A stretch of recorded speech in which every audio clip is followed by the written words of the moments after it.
Stu Cowan here with Pat Hickey in the Canadiens press conference room following a 4-3 overtime win over the Vancouver Canucks with David Desharnais scoring the winner.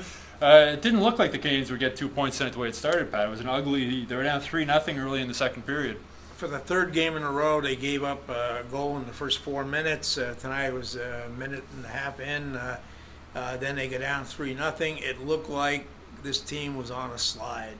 The Boo-Birds were even out. Yeah, it was really a one-sided game. I mean, the shots were fairly close, but the Canadiens didn't look like they had any life in them.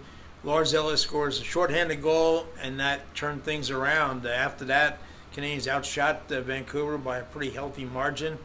I believe it was something like 22-8 or something like that after Ellis scored. So they dominated. They dominated after that, and I think they gave Condon a little more help. Condon looked, the first goal, not much you could do on that one. It was a turnover, but the third goal he looked really shaky. It was a bad goal. He did, and it wasn't something. But then one of the things that we like about Condon is his strength, his character. And he comes back. He doesn't let those goals bother him. Mentally strong, and as I say, he got a lot of help from his teammates as well.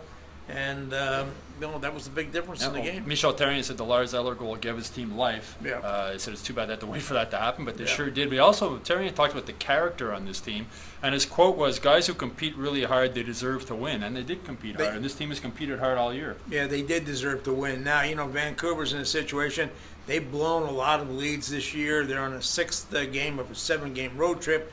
Very difficult circumstances. But at the same time, Thomas Fleischmann said, hey, they came at us pretty hard in the third period. We had to fight for that goal, and they did get it. Fleischmann, again, proving that that was a really good pickup as opposed to Mark Bergevin's other pickup, Alex Semin. And, But, Fleischmann... has 3 game-winning goals. David Desharnais, who got the game winner tonight, has 3 game-winning goals. Those guys are the leaders, and they're the third line. Yeah, well, you talked about Alex Semin. He had 6 minutes and 48 seconds of ice time tonight. Took a dumb penalty near the end of the game. Basically was nailed to the bench after that. You wonder if he's played his last game for the Canadiens. I asked Michel Therrien in the press conference room here after the game to comment on him, and he said, tonight's not about Semin. I think that says a lot. I'm wondering if maybe we have seen him play his last game. Well, Too early? I don't know whether I think he's going to be back in there Thursday night. I think it's not a really fair sample tonight. Although, again, we didn't see anything. No shots from him. He had very limited ice time, though. He only played 2:23 in the first period because they were killing 3 penalties in that period. And so I think that, I think you'll see him back in there. I don't know whether he deserves to be back in there, but we'll see what happens. Some people are wondering on social media why they wouldn't put him on the power play, but I think you need to earn that power play time. And the Canadiens' power play went 0 for 4 tonight, but they were fantastic. It was fun to watch. They got 10 shots on goal. They were creating chances. They went 7 games with at least 1 power play goal, and they've gotten into the top 5 in the league now. They've gone 2 games without. Last game, they didn't score on the power play, and they didn't look good.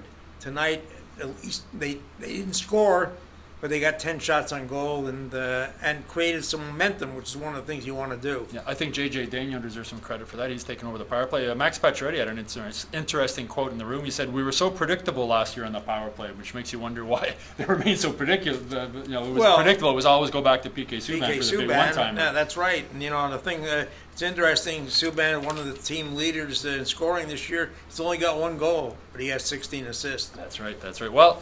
Subban also played all 8 minutes on the power play time, which was sort of an interesting stat, and he had 29 minutes and 7 seconds overall. But he also said he hasn't played. He wasn't happy with his game the last couple of games, so he hasn't played a full 60-minute game for him so far. Yeah, he was very unhappy with his game last game, and you could arguably say that he cost them that game because he didn't play well and he made some big mistakes, giving up the puck, one leading to a shorthanded breakaway but he said, I'm going to play better next game, and he was true to his word because he played really strong tonight. He did. Well, that's it for tonight. The Phoenix Coyotes, or the Arizona Coyotes? The Arizona Coyotes are here Thursday night with Ty Domi's kids. That should be a lot of fun. It should be interesting.